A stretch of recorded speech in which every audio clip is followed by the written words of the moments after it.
En mi boda, mi familia dejó sus asientos vacíos por el viaje de mi hermano a Hawái. Las vacaciones no esperan, se burló él. Meses después, me rogaron asistir a su boda. Sonreí, esta vez no. Me llamo Sofía. Tengo 32 años. Y el día de mi boda, la fila de sillas con el pequeño letrero de familia estaba completa y dolorosamente vacía. Nadie de mi lado me acompañó al altar. Nadie de mi lado se sentó en esos asientos que habíamos reservado con tanto esmero. Unas horas antes, mi teléfono se había iluminado con el último mensaje de mi madre. Una frase corta y precisa que se sintió como una bofetada. Lo celebraremos más tarde, cariño. El viaje de tu hermano a Hawái ya está reservado. No era una broma. No era un malentendido. Ella realmente había elegido unas vacaciones en la playa en lugar de mi boda. Mi hermano me había enviado un mensaje la semana anterior, riéndose de ello como si no fuera nada. Las vacaciones no pueden esperar. Los vuelos no son reembolsables. ¿Entiendes? Me quedé allí, con mi vestido puesto, escuchando la música comenzar, fingiendo que no veía esas sillas vacías, fingiendo que no importaba que mi propia familia hubiera decidido que la arena y los cócteles eran más importantes que verme decir mis votos. Más tarde, la gente me dijo que estaban seguros de que mi familia tenía sus razones, como si hubiera alguna buena razón para que una madre se saltara la boda de su hija por un vuelo con descuento. Lo curioso es que todos asumieron que simplemente lo aceptaría, perdonaría y seguiría adelante, porque eso es lo que siempre había hecho. Pensaron que sonreiría a pesar del dolor y esperaría cualquier celebración posterior que mi madre seguía prometiendo. Pero meses después de ese día, cuando los papeles se invirtieron y de repente eran ellos quienes me rogaban que asistiera a una gran boda familiar, finalmente dejé de hacer el papel de la hija comprensiva. Simplemente sonreí y dije, esta vez no. Si creen que elegir unas vacaciones en lugar de la boda de tu hija es la peor parte de la historia, esperen a escuchar hasta dónde llegó mi familia para defender esa elección y lo que finalmente hice para que probaran su propia medicina. Antes de todo eso, antes de las sillas vacías y las falsas promesas de celebrar más tarde, en realidad todo comenzó de manera bastante simple. Me llamo Sofía. Vivo en Seattle y trabajo como gerente de marketing para una empresa de tecnología con sede en Nueva York, principalmente de forma remota, haciendo malabarismos con videollamadas, presentaciones de campañas e interminables pins de Slack. Conocí a mi ahora esposo, Alejandro, en una aplicación de citas hace 4 años. Fuimos a tomar un café a un pequeño lugar del barrio un sábado lluvioso, ambos listos para irnos después de 30 minutos si la situación se ponía incómoda. En cambio, terminamos hablando hasta que el barista puso las sillas sobre las mesas y nos dijo que estaban cerrando. Desde ese día, esa cafetería se sintió como el punto de partida no oficial de mi verdadera vida adulta. Cuando Alejandro me propuso matrimonio, lo hizo en ese mismo lugar, deslizando un anillo sobre la mesa entre nuestros lattes a medio terminar en una tarde lluviosa de otoño. Parecía obvio que la fecha de nuestra boda debía ser el aniversario de ese primer encuentro. Un fin de semana de otoño con suficiente antelación para que todos en nuestras vidas pudieran planificarlo. Reservamos un pequeño viñedo a unos 40 minutos de Seattle. Enviamos el depósito que hizo que mi estómago se revolviera y comenzamos a enviar las tarjetas de reserva a la fecha a compañeros de trabajo y amigos cuyos calendarios se llenan con meses de antelación con actividades infantiles, lanzamientos de productos y días de vacaciones limitados. Al principio, mi madre, Carmen, se mostró encantada. Lloró por FaceTime cuando levanté la mano para mostrarle el anillo, dijo que estaba orgullosa de mí e inmediatamente comenzó a hacer preguntas sobre colores, flores y qué tipo de vestido imaginaba. Repitió más de una vez, no me perdería la boda de mi única hija por nada del mundo. Mi hermano menor, Javier, que vive en Nueva York y trabaja en ventas, dejó una rápida felicitación en el chat grupal de la familia, junto con un par de bromas sobre la barra libre y cómo iba a destrozar la pista de baile. Mi padre, Tomás, que ahora está jubilado, dijo que siempre había querido conocer Seattle y que tal vez podríamos convertir el viaje en unas pequeñas vacaciones con algo de turismo antes o después de la boda. Por un tiempo, pareció que todos remaban en la misma dirección. Luego, unas semanas después de que hiciéramos el depósito y comenzáramos a pagar a los proveedores, mi madre me llamó sonando extrañamente vacilante, de la manera en que lo hace cuando está a punto de convertir su problema en mi responsabilidad. Dijo que acababa de darse cuenta de que la fecha que había elegido coincidía con el viaje anual de Javier a Hawái, ese del que siempre hablaba como su reinicio, su recompensa por alcanzar sus cifras trimestrales. Se lanzó a un discurso sobre lo duro que trabaja él. Noches largas, objetivos, el estrés de las ventas, como ese viaje es lo único que lo mantiene en pie. Al principio, pensé que solo se estaba desahogando. Así que dije algo como, qué mal momento. Pero reservamos el lugar con meses de antelación. Hizo una pausa y luego preguntó con mucho cuidado si Alejandro y yo podíamos cambiar la boda. No un día, no cambiando la hora, sino a un fin de semana completamente diferente para que Javier no tuviera que cambiar sus vuelos ni pagar ninguna tarifa. Pasó directamente a su lista de grandes éxitos de sacrificios de mi infancia. Historias que he escuchado 100 veces sobre las vacaciones que se saltó y las cosas a las que renunció para criarnos. Como siempre puso a sus hijos primero y como esperaba que hiciéramos lo mismo el uno por el otro. El mensaje subyacente era claro, una buena hija es flexible cuando la familia la necesita. Le recordé que cambiar la fecha significaría perder dinero en el viñedo, renegociar contratos con los proveedores y probablemente obligar a la mitad de nuestros invitados a cambiar los viajes que ya habían organizado. Inmediatamente me acusó de ser rígida y dramática. Dijo que una boda era solo un día y que la salud mental y el descanso de mi hermano eran cosas a largo plazo. Unos minutos después de colgar, Javier me escribió directamente. Se lanzó a una larga explicación sobre cómo había encontrado una oferta increíble en vuelos y hotel a través de una aplicación, como todo estaba ya pagado y lo escandalosas que serían las tarifas de cambio. Terminó diciendo que realmente necesitaba este descanso por su salud mental y que sabía que yo lo entendería porque siempre he sido la comprensiva. Cuando no cedí de inmediato, mi madre empezó a sacar el tema constantemente en llamadas y mensajes. A veces con delicadeza, a veces con ese tono agudo en su voz. Dijo que, como hermana, debería ser más complaciente, que estaba anteponiendo un solo día al bienestar de mi hermano, que las bodas se pueden mover, pero los buenos precios de los boletos no. Mientras tanto, yo miraba hojas de cálculo con los horarios de mis colegas, los plazos de los proveedores y nuestro presupuesto. Dándome cuenta de que ya habíamos construido nuestras vidas en torno a esta fecha, le dije con calma una y otra vez que la mantendríamos. Fue entonces cuando el tono realmente cambió. En el chat grupal de la familia, comenzó a quejarse en términos vagos sobre las personas que no piensan en los demás y cómo algunos hijos olvidan todo lo que sus padres han hecho por ellos. Javier publicó una historia en Instagram sobre personas que actúan como si el mundo girara en torno a sus pequeños eventos, junto con una foto de la confirmación de su vuelo, lo cual fue tan sutil como un ladrillo. Fue la primera vez que vi el patrón tan claramente, sin forma de justificarlo en mi cabeza. En la mente de mi madre, mi boda era opcional. El viaje de mi hermano a Hawái no lo era. La ruptura oficial llegó de la manera más casual, casi alegre. Unas semanas antes de la boda, mi teléfono vibró con un mensaje grupal de mi madre que decía, palabra por palabra, lo celebraremos más tarde, querida. El viaje de Javier está confirmado. Planearemos algo especial solo para ti cuando todos estén menos ocupados. Hubo un par de reacciones de corazón de parientes que, me di cuenta, no entendían del todo lo que significaba ese mensaje. Yo sí. Se me revolvió el estómago. No había ninguna pregunta en ese mensaje. Ninguna apertura para una conversación, ninguna disculpa. Era una declaración de prioridades. Mi boda era lo que se podía posponer. Las vacaciones con descuento de mi hermano en Hawái no. La llamé de inmediato. Cuando contestó, sonaba molesta, como si hubiera interrumpido algo importante. Le pregunté directamente si ese mensaje significaba que ella, mi padre y Javier no vendrían a la boda. Ella suspiró larga y dramáticamente y dijo, Sofía, ¿sabes lo caro que es cambiar los vuelos? Tu hermano ha trabajado hasta el agotamiento. Necesita esto. Podemos tener una buena cena cuando regrese. Quizás invitar a algunos parientes. Seguirá siendo especial. Le dije que una cena después del hecho no era lo mismo que ver a su hija casarse.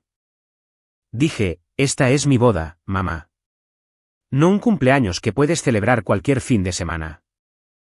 Ella respondió bruscamente que estaba siendo una desagradecida, que me negaba a ver el panorama general, que la familia tiene que ser flexible entre sí. Cuando le pregunté dónde estaba esa flexibilidad cuando se trataba de mí, hubo un momento de silencio. Luego cambió de tema y dijo que no quería discutir. Mi padre me envió un mensaje más tarde esa noche. Era corto, solo, lo siento, pequeña. Ojalá los tiempos hubieran coincidido. Te lo compensaremos. Me quedé mirando ese mensaje durante mucho tiempo antes de responder. Entonces, ¿realmente eliges sentarte en una silla de playa junto a mamá y Javier en lugar de venir a la boda de tu única hija? Nunca respondió. Lo imaginé en su sillón, leyendo mi mensaje, sintiéndose culpable y luego dejando el teléfono porque enfrentar a mi madre sería más difícil que decepcionarme a mí. En los días previos a la boda, mis redes sociales se llenaron de fotos de mi familia en Hawái. Javier publicó innumerables fotos de piscinas de hotel, vistas al océano, platos de comida, todo con leyendas sobre tiempo en familia en el paraíso y reiniciando con la gente que importa. En un vídeo, mi madre Carmen aparecía de fondo con una flor en el pelo, riendo con una bebida en la mano. No había ni una sola pista de que su hija estaba a punto de caminar hacia el altar al otro lado del océano. Cada vez que abría el chat grupal de la familia, veía menciones rápidas de snorkel, puestas de sol y lo relajante que era todo. Nadie preguntó cómo iban mis preparativos finales de la boda. Nadie siquiera mencionó la fecha. Era como si mi boda hubiera sido borrada del calendario familiar. El día de mi boda, el viñedo estaba hermoso. El cielo estaba despejado. El aire era fresco y las hileras de vides enmarcaban el espacio de la ceremonia de una manera que habría dado lugar a fotos familiares perfectas, si mi familia hubiera estado allí. Cuando pasé junto a la ordenada fila de sillas marcada con un pequeño letrero que decía familia de mi lado, sentí una opresión en el pecho. La única persona sentada allí era mi tía Linda, la hermana mayor de mi madre, que había volado discretamente sin anunciarlo. Se levantó cuando me vio, me abrazó tan fuerte que apenas podía respirar y me susurró al oído, estoy aquí por ti, no por sus tonterías. Detrás de ella, un par de primos que vivían cerca también se deslizaron en los asientos, luciendo un poco nerviosos, pero decididos. El resto de las sillas de ese lado permanecieron dolorosamente vacías. Al otro lado del pasillo, la familia de Alejandro llenaba sus filas por completo. Sus padres habían volado desde California con hermanos, primos e incluso dos parientes mayores que necesitaron ayuda para subir la pequeña pendiente, pero se negaron a perdérselo. Su madre lloró cuando me vio con mi vestido, me besó en la mejilla y me dijo que siempre había soñado con tener una hija como yo. El contraste era casi vertiginoso. Durante la ceremonia, podía sentir el vacío a mi izquierda como una corriente de aire frío. Cuando el oficiante preguntó quién me entregaba, fue el padre de Alejandro quien dio un paso al frente. No porque hubiéramos tomado una gran decisión simbólica, sino porque no había nadie de mi lado para dar ese paso. Miré brevemente las sillas donde deberían haber estado mis padres. En mi cabeza, vi a mi madre en una silla de playa, a mi hermano brindando con una bebida sobre un plato de comida de resort, y a mi padre fingiendo no darse cuenta de la hora. Alejandro debió haber visto algo parpadear en mi rostro porque apretó mis manos un poco más fuerte, anclándome. Era su forma de decir sin palabras, no estás sola. Incluso si tu propia familia eligió no venir.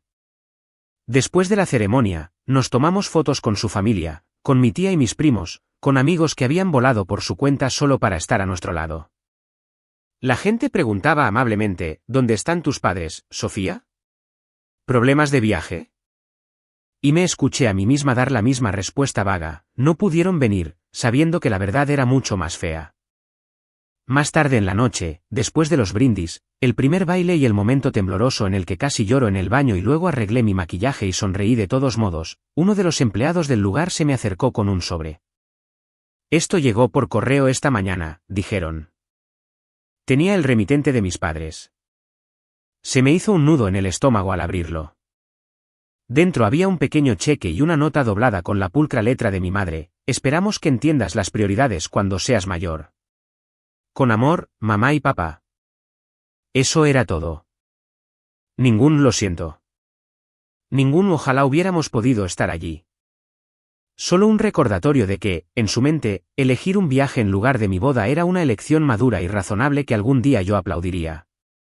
Me quedé allí, con mi vestido de novia, sosteniendo esa nota, y sentí que algo dentro de mí cambiaba. Más tarde esa noche, publiqué una simple foto en las redes sociales, una foto de Alejandro y yo con sus padres, todos riendo bajo las luces del viñedo. La titulé, a veces, la familia que está contigo es la que tú construyes. No etiqueté a nadie. No mencioné Hawái. No señalé a nadie por su nombre. En una hora, Javier comentó, se ve divertido. Ojalá las agendas hubieran coincidido. Como si la agenda hubiera sido un accidente cósmico aleatorio y no una elección deliberada que él y mi madre habían defendido una y otra vez. Al leer ese comentario, sentí que la última pizca del beneficio de la duda se evaporaba. Dejé de decirme que esto era un malentendido o un error de una sola vez. Era un patrón expuesto frente a mí en tiempo real. Y finalmente entendí que la versión de familia en la que creía mi madre en realidad no me incluía de la manera que siempre había esperado. Para nuestra luna de miel, Alejandro y yo volamos a un resort en el Caribe. Uno de esos lugares todo incluido con bufés que nunca cierran, bebidas heladas que aparecen en el segundo en que terminas el último sorbo y piscinas que parecen derramarse directamente en el océano. Cuando aterrizamos, puse mi teléfono en modo avión y me dije que iba a disfrutar de una semana sin pensar en sillas vacías, mensajes empapados de culpa de mi madre o si alguien en la costa este estaba hablando de mi boda. Pasamos los primeros días haciendo exactamente eso, durmiendo hasta tarde, pidiendo servicio a la habitación solo porque podíamos y tomando café en el balcón mientras el sol salía sobre el agua. Fuimos a una excursión de snorkel donde el guía arrojó pan al mar y los peces pululaban a nuestro alrededor. Y cada pocos minutos, Alejandro buscaba mi mano bajo el agua, como si todavía pudiera sentir lo cruda que estaba por debajo de las sonrisas. Por la noche, cuando nos acostábamos en la cama escuchando las olas golpear la orilla, él decía cosas como, esta es nuestra vida ahora, no la de ellos. Y yo quería creer con todas mis fuerzas que era así de simple. Que la geografía y un anillo en mi dedo eran suficientes para poner una distancia real entre mi familia y yo. Unos días después, finalmente volví a encender mi teléfono para revisar el trabajo y asegurarme de que nada urgente hubiera explotado en mi bandeja de entrada. En el momento en que se cargaron mis notificaciones, la ilusión de paz se hizo añicos. El chat grupal de la familia había estallado. Había docenas de mensajes de mi madre quejándose de cómo algunos parientes se habían atrevido a asistir a mi boda y publicar fotos. Lo llamaba una traición a la unidad familiar, diciendo que no podía creer que su propia hermana tomara partido en su contra e insinuando que cualquiera que me apoyara estaba causando división. Mezcladas con eso había capturas de pantalla que otros parientes me habían enviado en privado. En Facebook, mi madre había escrito un largo y dramático estado sobre lo desgarrador que es cuando un hijo se niega a entender el sacrificio. Como a veces las madres tienen que tomar decisiones difíciles que los hijos ingratos no apreciarán hasta que sean padres. Nunca usó mi nombre, pero no tenía por qué hacerlo. Todos en la familia sabían exactamente a quién se refería y qué elección estaba defendiendo. Mi hermano también se había unido. En sus redes sociales, había publicado un vídeo corto hablando directamente a la cámara sobre cómo a veces los eventos importantes de la vida se superponen y tienes que tomar decisiones difíciles para proteger tu salud mental, y como siempre habrá gente que se niegue a ver eso y solo se preocupe por su propio gran día. El pie de foto hablaba de expectativas tóxicas y de cómo estaba harto de que lo culparan por cuidarse a sí mismo. Debajo de ese vídeo, los comentarios contaban su propia historia. Un par de sus amigos lo animaron, pero luego mi primo Miguel intervino y escribió, «Te saltaste la boda de tu hermana por unas vacaciones. No hay forma de disfrazar eso». A partir de ahí se desató una pequeña discusión, con Miguel negándose básicamente a retroceder y algunos otros parientes dando me gusta a su comentario pero sin decir nada en voz alta. Fue como ver un choque de autos en cámara lenta. Feo y extrañamente clarificador. Mientras todavía revisaba ese desastre, el teléfono de Alejandro también comenzó a vibrar. Mi madre había decidido que si no podía culparme directamente, lo haría a través de él. Le envió largos párrafos sobre cómo yo siempre había sido sensible y dramática, y cómo necesitaba su ayuda para hacerme ver las cosas racionalmente. Escribió que él era el hombre de la casa ahora y tenía la responsabilidad de animarme a perdonar, que aferrarse a la ira envenenaría nuestro matrimonio. Enmarcó toda la situación como un simple conflicto de horarios magnificado por mis emociones, omitiendo la parte en la que ella había elegido conscientemente una playa en lugar de la boda de su única hija. Se describió a sí misma y a Javier como las verdaderas víctimas, personas que estaban siendo atacadas injustamente por cuidar su salud mental. Alejandro leyó los mensajes, me miró y me preguntó qué quería que dijera. Miré la pantalla durante un largo momento. Cada instinto con el que me habían entrenado desde la infancia me decía que elaborara una explicación cuidadosa, que suavizara las cosas, que me asegurara de que mi madre no se sintiera atacada. En cambio, me oí decir que ya estaba harta de dar explicaciones. Alejandro respondió una vez, de manera educada pero firme, que les habíamos dado a todos la fecha con meses de antelación, que la decisión de no venir había sido suya y que seguir discutiendo no cambiaría lo que ya había sucedido. Le dijo que, por nuestra propia salud mental, no íbamos a seguir dándole vueltas al asunto. Después de eso, ella cambió de táctica con él, diciendo que solo intentaba proteger a la familia, que no quería que esto nos separara y que él entendería mejor su perspectiva una vez que tuviera hijos. Era el mismo mensaje que me había dirigido a mí, solo que reempaquetado. Mi padre me envió un mensaje de texto por separado casi al mismo tiempo. Decía, siento que las cosas se hayan calentado tanto. Odio ver a la familia así. Quizás podamos hablar todos cuando vuelvas. Sonaba arrepentido en la superficie, pero no había nada detrás. Ningún reconocimiento específico de lo que habían hecho, ninguna responsabilidad, ninguna indicación de que estuviera dispuesto a enfrentarse a mi madre. Era la versión emocional de encogerse de hombros. Mientras estaba sentada allí, en el borde de la cama del resort, con el aire acondicionado zumbando y el sonido del océano amortiguado por la puerta corrediza de vidrio, me di cuenta de que no sentía la ira aguda y ardiente que hubiera esperado. Sentía algo más pesado y profundo, una especie de agotamiento hasta los huesos. Era como ver la misma obra de teatro que había visto toda mi vida, solo que con diferentes accesorios. Me lastimaron de una manera innegable, luego reescribieron inmediatamente la historia para que ellos fueran los atacados y finalmente recurrieron a mí para arreglarlo, para suavizarlo, para mantener la paz. Incluso en mi luna de miel, todavía esperaban que yo fuera la que hiciera la limpieza emocional.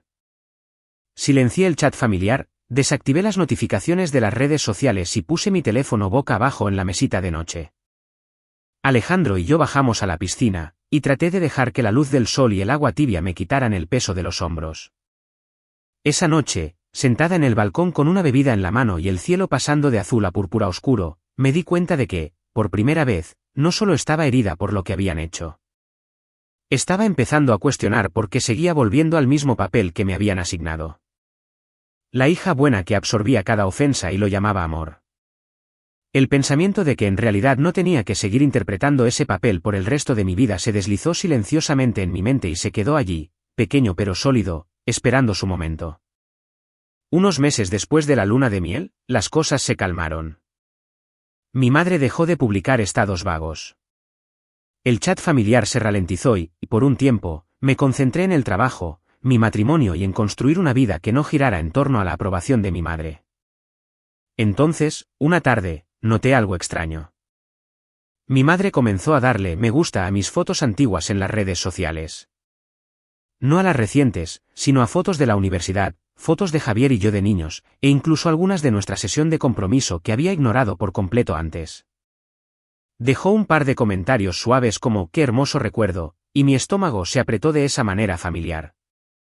Alejandro miró mi teléfono y dijo, ¿quieren algo? Tenía razón. Una semana después, un sobre de marfil apareció en nuestro buzón con el remitente de mis padres. Dentro había una invitación formal de boda con letras en relieve que anunciaba el matrimonio de Javier con Isabella en un resort en Florida. Era un evento de fin de semana completo, cena de bienvenida, ceremonia en la playa, brunch de despedida, todo incluido. Al final, con la letra de mi madre, alguien había añadido, significaría mucho para la familia si tú y Alejandro pudieran estar allí. No había disculpas, ni mención de mi boda, solo la expectativa de que yo aparecería ahora que era su turno de celebrar. Poco después, sonó mi teléfono. Era mi madre. Casi lo dejo ir al buzón de voz, pero la curiosidad ganó. Sonaba demasiado alegre, como si estuviera audicionando para un comercial. Me contó lo feliz que estaba por Javier, lo encantadora que era Isabella, como esto podría ser una oportunidad para un nuevo comienzo. Usó frases como nuevos comienzos y sanar como familia y dijo más de una vez, no queremos aferrarnos al pasado. Cuando le pregunté si se refería a la parte en la que se saltó mi boda, se quedó en silencio por un momento y luego dijo, todos cometimos errores, pero esto es más grande que un solo día. Siguió volviendo a la misma línea, la familia tiene que estar ahí para los demás, Sofía, como si nunca hubiera demostrado lo contrario. Después de esa llamada, Javier me escribió, fingiendo que nada realmente había pasado. Escribió, oye, espero de verdad que tú y Alejandro puedan venir. Sigamos adelante. Ya ha pasado suficiente tiempo. Lo hizo sonar como si hubiéramos tenido una discusión menor en lugar de que él eligiera una playa en lugar de mis votos. Dijo cosas como, no quiero que haya resentimiento entre nosotros y significaría mucho que mi única hermana estuviera allí cuando me case. Por un minuto, la antigua versión de mí se agitó, la que siempre cedía, la que siempre pensaba, quizás estoy exagerando, quizás debería ser la persona más madura. Pero luego recordé estar de pie con mi vestido junto a esas sillas vacías, recordé el cheque con la nota sobre las prioridades, recordé ver a mi familia brindar en Hawái mientras yo decía mis votos sin ellos. La siguiente vez que mi madre llamó, aumentó la presión.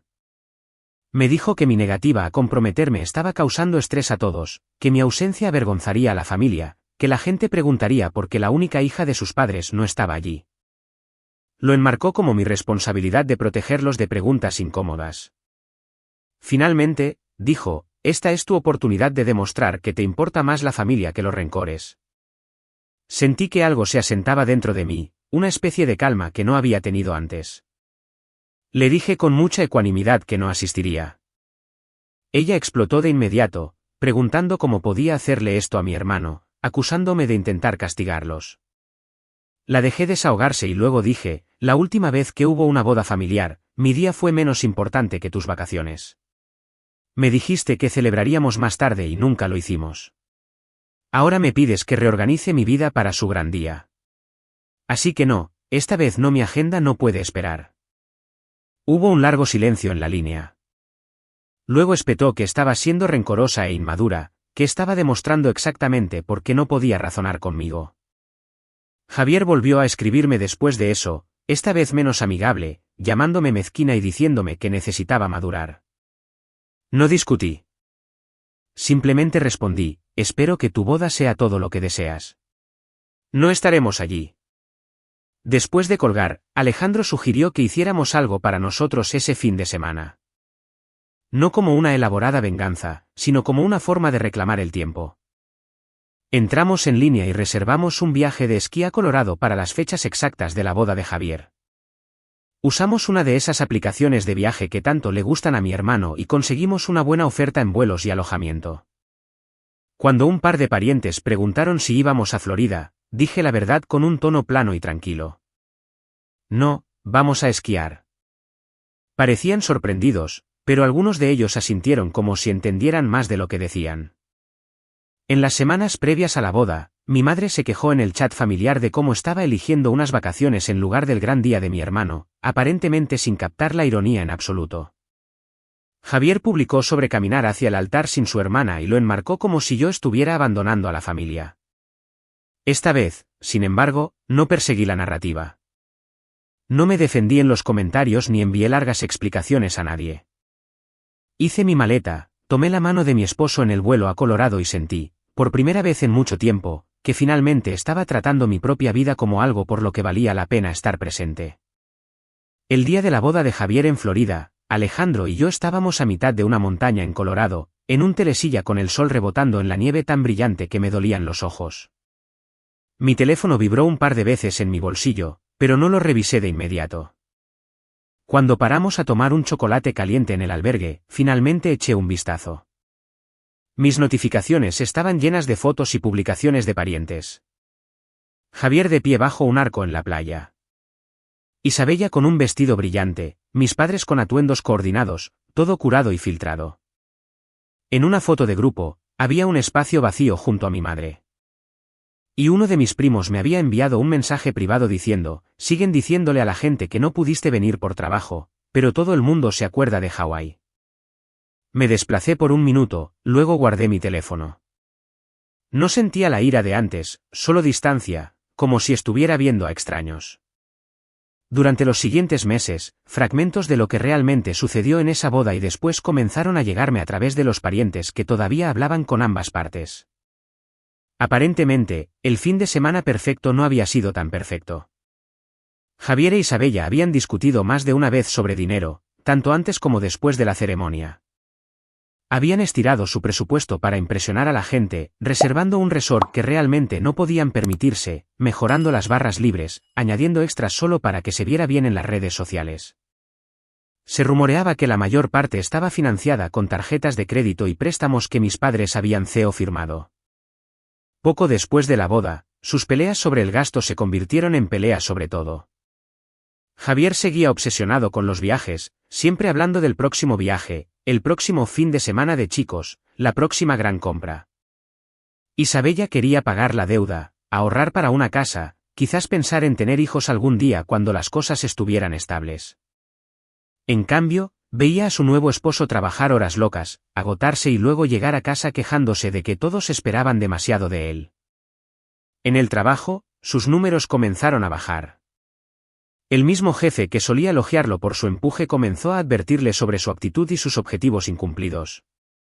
Un primo me dijo que se había tomado unos días libres cuestionables justo después de la boda para extender otra pequeña escapada, y no había pasado desapercibido. En un año, todo se derrumbó. El matrimonio, ya lleno de resentimiento y tensión financiera, terminó en una separación desordenada. Isabella se mudó. Se llevó sus cosas y le dijo a quien quisiera escuchar que quería un compañero, no un adolescente crecido que esperaba que su madre lo rescatara para siempre. La empresa para la que trabajaba Javier lo despidió poco después.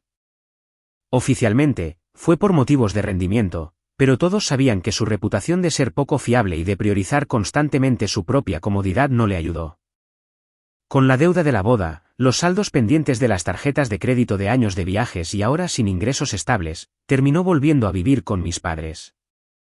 Mi madre intentó presentarlo como un reinicio temporal, hablando con los parientes sobre cómo solo necesitaba tiempo para recuperarse, lo difícil que estaba el mercado laboral, cómo la gente no entendía la presión a la que estaba sometido. Pero la gente recordaba Hawái. Recordaban Florida. Recordaban la forma en que ella había defendido cada elección egoísta que él hizo e intentó convertir cada consecuencia en una prueba de que el mundo era injusto con él. Poco a poco, las invitaciones a reuniones familiares extendidas dejaron de llegar, incluyéndola a ella.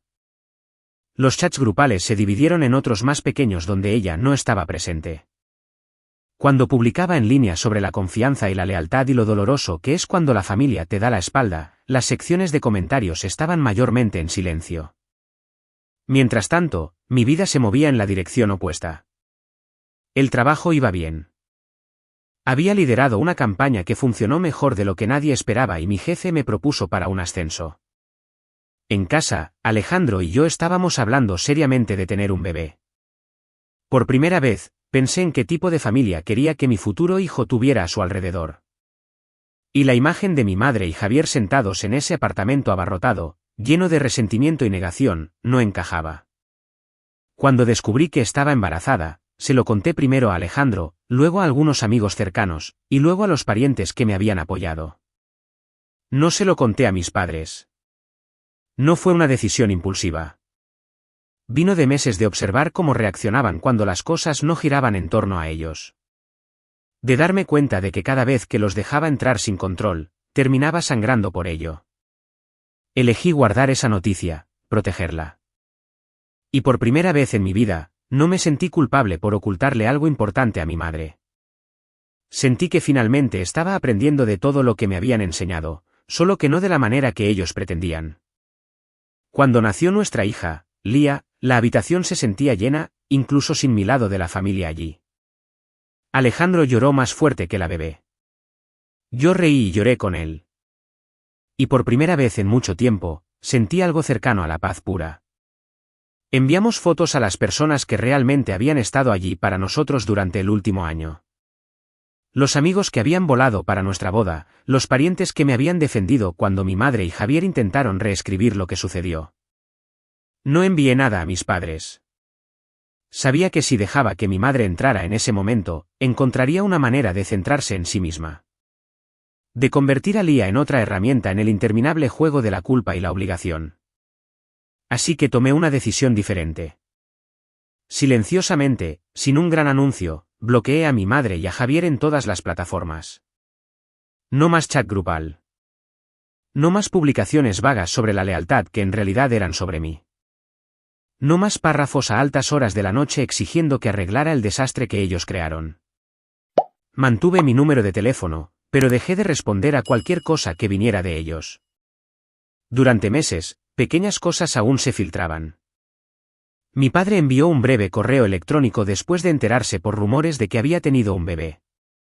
Escribió que estaba feliz por mí, que le encantaría conocer a su nieta algún día y que esperaba que todos pudiéramos dejar el pasado atrás. No mencionó la boda que se perdió, no mencionó cómo se había quedado al margen mientras mi madre elegía unas vacaciones en lugar de los votos de su propia hija. Le respondí una vez, agradeciéndole sus amables palabras y diciendo que en este momento mi prioridad era proteger a mi familia de más drama. Le dije que si alguna vez quería una relación real conmigo o con Lía, tendría que empezar por reconocer lo que realmente sucedió, no fingir que todo fue un vago malentendido. Nunca respondió. La noticia me llegó a través de mi tía Linda y mi primo Miguel de que las cosas en casa de mis padres no iban bien. Javier seguía allí, saltando entre trabajos temporales, culpando a los jefes, a la economía, a la mala suerte, a todo excepto a sus propias decisiones. La deuda de la boda y el estilo de vida en el que había insistido todavía pesaba sobre él. Mi madre se quejaba a quien quisiera escuchar que estaba usando a Lía para castigarla, que me había vuelto fría, que no entendía cómo una hija podía cortar la relación con su propia madre. Pero cuanto más hablaba, menos gente quería escucharla.